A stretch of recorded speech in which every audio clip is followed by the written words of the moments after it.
Assalamualaikum warahmatullahi wabarakatuh. Saya Devi Fatima Clementi dan beserta dua teman saya, Jessica Zara dan Vera Liveli dari kelompok 3 akan menjelaskan materi tentang hukum arbitrase.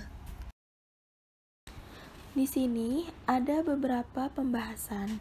Yang pertama, apa itu arbitrase? Kedua, dasar hukum yang mendasari arbitrase. Ketiga, syarat dari arbitrase. Keempat, tujuan dari arbitrase. Kelima, jenis-jenis arbitrase. Keenam, kelebihan dan kekurangan dari arbitrase. Ketujuh, manfaat dari arbitrase. 8. Prosedur penyelesaian melalui arbitrase. Dan yang terakhir, kami akan memberikan contoh video kasus dari arbitrase. Pertama, saya akan menjelaskan pengertian dari arbitrase. Arbitrase berasal dari bahasa Latin yakni arbitrare, yang artinya kekuasaan untuk mengatasi sesuatu berdasarkan kebijaksanaan. Arbitrase merupakan salah satu cara untuk menyelesaikan permasalahan sengketa perdata antara dua atau lebih pihak yang berselisih, di mana pelaksanaannya dilakukan di luar peradilan umum. Dasar hukum arbitrase diatur dalam Undang-Undang Nomor 30 Tahun 1999, yang dimana dalam undang-undang tersebut mengatur tentang arbitrase dan alternatif penyelesaian sengketa. Selanjutnya, ada syarat dari arbitrase. Pertama, keputusan dalam persidangan arbitrase tidak melanggar ketentuan hukum secara umum dan hanya dapat dilakukan di negara masing-masing. Kedua, arbitrase internasional hanya dapat dilakukan antar negara jika keduanya telah menyelenggarakan hubungan internasional ataupun tahapan perjanjian internasional. Ketiga, kasus hukum yang diselenggarakan dalam arbitrase haruslah memperoleh legalitas perjanjian setelah mendapatkan izin dari pengadilan tinggi negara atau lembaga yudikatif setempat. Arbitrase memiliki dua jenis, yaitu arbitrase ad hoc dan arbitrase institusional. Arbitrase ad hoc merupakan sebuah penyelesaian sengketa yang dilakukan secara khusus untuk menangani dan memberikan putusan untuk perselisihan tertentu. Dalam pelaksanaannya, jenis arbitrase ini tidak diadministrasikan oleh badan arbitrase yang bersifat permanen. Jadi, nantinya pihak pemohon dan termohon yang akan menunjuk arbiter atau majelisnya. Arbitrase ini disebut juga sebagai arbitrase volunteer. Sedangkan arbitrase institusional yakni kebalikan dari arbitrase ad hoc. Arbitrase institusional nantinya akan melihatkan badan arbitrase resmi dalam menyelesaikan dan memberikan putusan sengketa. Jadi, nantinya pihak yang bersengketa akan meminta bantuan kepada lembaga tersebut sampai kasusnya terselesaikan. Berbeda dengan jenis ad hoc, pada arbitrase ini lembaga bersifat permanen, sehingga tidak terjadi pembubaran meskipun putusan sengketa sudah dilakukan. Arbitrase memiliki kelebihan. Yang pertama, setiap pihak diberi jaminan kerahasiaan sengketa. Kedua, bisa menghindari kelambatan yang disebabkan karena hal prosedural administratif. Ketiga, masing-masing pihak dapat memilih arbiter yang dianggap mempunyai pengetahuan, pengalaman, dan juga latar belakang yang mumpuni tentang masalah yang disengketakan, dan harus memiliki sifat yang jujur dan adil.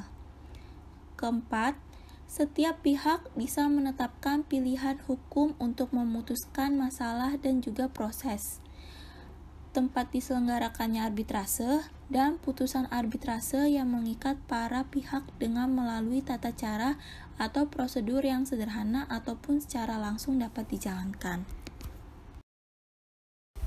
Selain memiliki kelebihan, arbitrase juga memiliki kekurangan. Yang pertama, arbitrase belum banyak dikenal secara luas oleh masyarakat awam ataupun masyarakat bisnis, bahkan oleh masyarakat akademis sekalipun. Kedua, masyarakat belum memberi kepercayaan yang sepadan, menjadikan enggan memasukkan perkaranya pada lembaga arbitrase. Ketiga, lembaga arbitrase dan ADR tidak mempunyai kekuatan memaksa atau kewenangan menjalankan eksekusi putusannya. Keempat, kurangnya tingkat patuh para pihak atas hasil penyelesaian yang dicapai dalam arbitrase menjadikan mereka seringkali mengingkari dengan berbagai cara, baik dengan teknik memperlambat waktu, melawan, gugatan pembatalan, dan lain sebagainya. Kelima, kurangnya para pihak pemegang etika bisnis. Sebagai sebuah mekanisme ekstrajudisial, arbitrase hanya dapat bertumpu di atas etika bisnis, seperti kejujuran dan kewajaran. Selanjutnya, saya akan membahas tentang tujuan arbitrase. Tujuan arbitrase itu sendiri adalah menyelesaikan perselisihan di hadapan pihak ketiga yang tidak berkepentingan memiliki kepentingan. Yang kedua, pihak ketiga atau seorang arbiter mendengarkan bukti yang dibawa oleh kedua belah pihak dan membuat keputusan. Arbiter bisa berperan sebagai penonton, saksi, atau pendengar. Yang ketiga, arbitrase ialah salah satu bentuk penyelesaian sengketa alternatif (ADR) yang digunakan sebagai pengganti litigasi dengan harapan menyelesaikan sengketa tanpa biaya dan waktu untuk pergi ke pengadilan. Litigasi adalah proses dalam pengadilan yang melibatkan keputusan yang mengikat kedua belah pihak. Yang keempat, arti arbitrase sering disamakan dengan mediasi, yang merupakan proses informal di mana pihak ketiga akan menjadi penengah pihak-pihak yang berselisih untuk membantu mereka menyelesaikan perselisihan. Dan yang terakhir adalah mediator bertemu dengan para pihak untuk berdiskusi. Mediator mencoba menyatukan para pihak melalui diskusi. Jadi, litigasi, arbitrasi, dan mediasi semuanya terlibat dalam menyelesaikan perselisihan. Selanjutnya ada manfaat arbitrase. Di sini ada 3 manfaat, yaitu pertama adalah arbitrase bersifat pribadi, arbiter adalah ahli, dan ketiga adalah arbitrase dapat menghemat waktu dan biaya. Yang pertama ada arbitrase bersifat pribadi. Di sini adalah proses arbitrase termaksud persidangan ini tidak terbuka untuk umum. Para pihak dan arbiter seringkali terikat oleh aturan kerahasiaan yang ketat. Dengan demikian, rahasia bisnis dan informasi penting dapat dilindungi dari publik, media, dan atau pesaing. Kedua, arbiter adalah ahli. Para pihak dapat dengan bebas memilih arbiter selama mereka arbiter yang dipilih tidak memihak alias independen. Arbiter yang dipilih bisa berasal dari negara lain atau bidang profesional.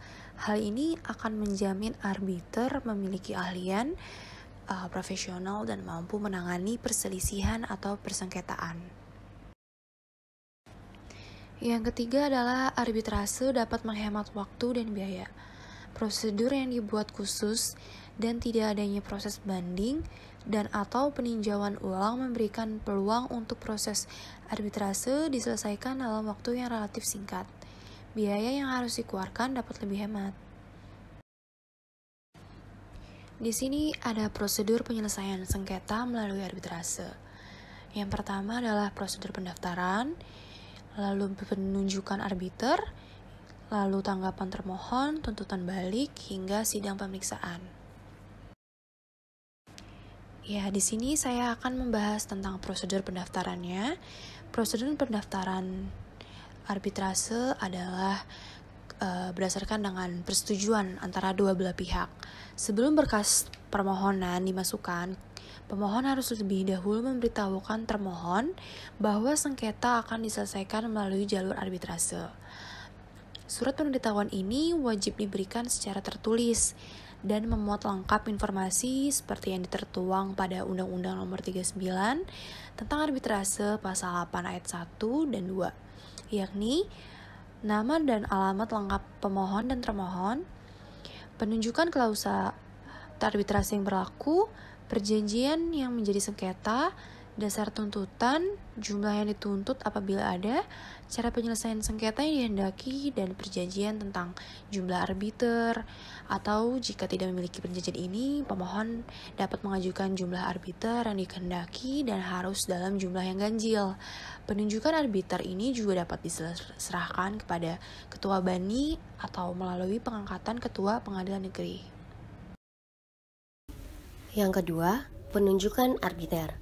Merujuk pada Undang-Undang Arbitrase Pasal 8 Ayat 1 dan 2, pemohon dan termohon dapat memiliki kesepakatan mengenai arbiter. Jika diinginkan cukup arbiter tunggal, pemohon dan termohon wajib memiliki kesepakatan tertulis mengenai hal ini. Pemohon mengusulkan kepada termohon sebuah nama yang akan dijadikan sebagai arbiter tunggal. Apabila dalam kurun waktu 14 hari sejak usulan diterima tetapi tidak mencapai kesepakatan, maka ketua pengadilan dapat melakukan pengangkatan arbiter tunggal. Jika diinginkan majelis, maka pemohon dan termohon masing-masing menunjuk seorang arbiter. Karena jumlah arbiter harus ganjil, arbiter yang ditunjuk oleh dua belah pihak harus menunjuk seorang arbiter lagi untuk menjadi arbiter ketiga dan akan menjadi ketua majelis. Jika dalam kurun waktu 14 hari belum mencapai kesepakatan, maka ketua pengadilan negeri akan mengangkat arbiter ketiga dari salah satu nama yang diusulkan salah satu pihak. Sementara itu, apabila salah satu pihak tidak dapat memberikan keputusan mengenai usulan nama arbiter yang mewakili pihaknya, dalam kurun waktu 30 hari sejak termohon menerima surat, maka seorang arbiter yang telah ditunjuk salah satu pihak menjadi arbiter tunggal. Putusan arbiter tunggal ini tetap akan mengikat dua belah pihak. Tanggapan termohon. Setelah berkas permohonan didaftarkan, Badan Pengurus Bani akan memeriksa dan memutuskan apakah Bani memang berwenang untuk melakukan pemeriksaan sengketa. Maka, sekretaris majelis harus segera ditunjuk. Sekretariat menyiapkan salinan permohonan arbitrase pemohon dan dokumen-dokumen lampiran lainnya dan menyampaikannya kepada termohon. Termohon memiliki waktu sebanyak 30 hari untuk memberi jawaban atas permohonan tersebut. Hal ini merupakan kewajiban termohon. Termasuk di dalam jawaban tersebut adalah usulan arbiter. Apabila dalam jawaban tersebut tidak disampaikan usulan arbiter, maka secara otomatis dan mutlak penunjukan menjadi kebijakan ketua bani. Batas waktu 30 hari dapat diperpanjang melalui wewenang ketua bani dengan syarat tertentu. Termohon menyampaikan permohonan perpanjangan waktu untuk menyampaikan jawaban atau menunjuk arbiter dengan menyertakan alasan-alasan yang jelas dan sah. Maksimal perpanjangan waktu tersebut adalah 14 hari. Tuntutan balik. Jika ternyata termohon bermaksud untuk mengajukan suatu tuntutan balik atau rekonvensi, maka tuntutan tersebut dapat pula disertakan bersamaan dengan pengajuan surat jawaban. Tuntutan balik ini juga dapat diajukan selambat-lambatnya pada saat sidang pertama. Namun, pada kondisi tertentu, termohon dapat mengajukan tuntutan balik pada suatu tanggal dengan memberi jaminan yang beralasan. Tentu saja, hal ini juga dilakukan atas wewenang dan kebijakan dari majelis. Seperti prosedur permohonan arbitrase di awal, pihak pemohon yang mendapat tuntutan balik dari termohon diberi waktu selama 30 hari atau sesuai dengan kebijakan majelis untuk memberi jawaban atas tuntutan tersebut. Tuntutan balik ini dikenakan biaya tersendiri dan harus dipenuhi oleh kedua belah pihak. Apabila tanggungan biaya ini terselesaikan oleh kedua belah pihak, barulah tuntutan balik akan diperiksa dan diproses lebih lanjut bersama-sama dengan tuntutan pokok. Namun, apabila ada kelalaian dari salah satu atau bahkan kedua belah pihak untuk membayar biaya administrasi tuntutan balik selama biaya tuntutan pokok telah selesai dilaksanakan, maka hanya tuntutan pokok yang akan dilanjutkan penyelenggaraan pemeriksaannya. Sidang pemeriksaan. Dalam proses pemeriksaan arbitrase, ada beberapa hal penting yang telah diatur dalam undang-undang. Antara lain, pemeriksaan dilakukan secara tertutup, menggunakan bahasa Indonesia, harus dibuat secara tertulis, dan mendengar keterangan dari para pihak. Karena sifatnya yang tertutup, apabila ada pihak ketiga di luar perjanjian arbitrase yang menggabungkan diri, dapat disetujui kehadirannya oleh majelis atau arbiter. Keikutsertaan pihak ketiga ini tentu harus memiliki unsur kepentingan yang terkait dengan sengketa yang dipersoalkan. Sementara itu, terkait dengan bahasa yang digunakan, majelis atau arbiter dapat mempertimbangkan untuk menggunakan bahasa asing sesuai kesepakatan apabila ada pihak atau bahkan arbiter asing yang tidak dapat menggunakan bahasa Indonesia atau bagian transaksi yang menjadi penyebab sengketa dilaksanakan dalam bahasa asing atau selain Indonesia. Sebagaimana yang termasuk dalam undang-undang, batas maksimal pemeriksaan sengketa adalah 180 hari terhitung sejak majelis atau arbiter ditetapkan. Pemirsa, pemerintah kembali memenangkan perkara arbitrase terkait Bank Senturi. Dengan demikian, Indonesia terhindar dari ganti rugi senilai hampir 100 juta dolar Amerika atau setara 1,3 triliun rupiah. Berdasarkan informasi dari Pusat Penerangan Umum Kejaksaan Agung, pemerintah Indonesia kembali menang atas gugatan salah satu pemegang saham Bank Senturi, yaitu Hisham Al-Warraq. Sebelumnya, Majelis Arbitrase International Center for the Settlement of Investment Dispute atau ICSID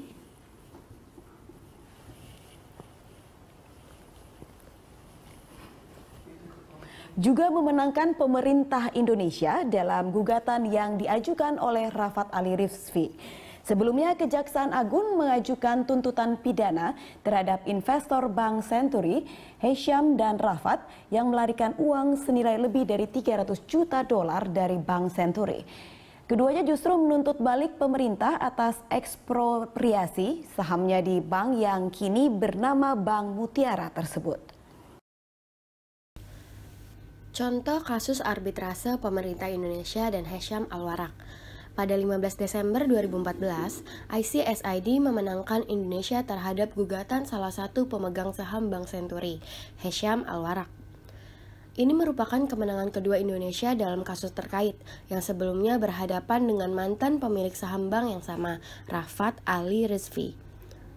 Pada tahun 2011, Hisham yang pernah menjabat Wakil Komisaris Utama Bank Senturi menuntut pemerintah karena tindakan ekspropriasi atas saham di bank tersebut. Ia meminta ganti rugi senilai 19,8 juta US dollar. Alih-alih memperoleh ganti rugi, ICSID justru menolak gugatan Hisham terkait tindakan ekspropriasi. Dengan demikian, kemenangan Indonesia pada dua kasus Bank Senturi tersebut membuat pemerintah terhindar dari kewajiban membayar biaya sekitar 1,3 triliun atau 100 juta US dollar. Sekian pembahasan tentang hukum arbitrase dari kelompok 3. Terima kasih atas perhatiannya.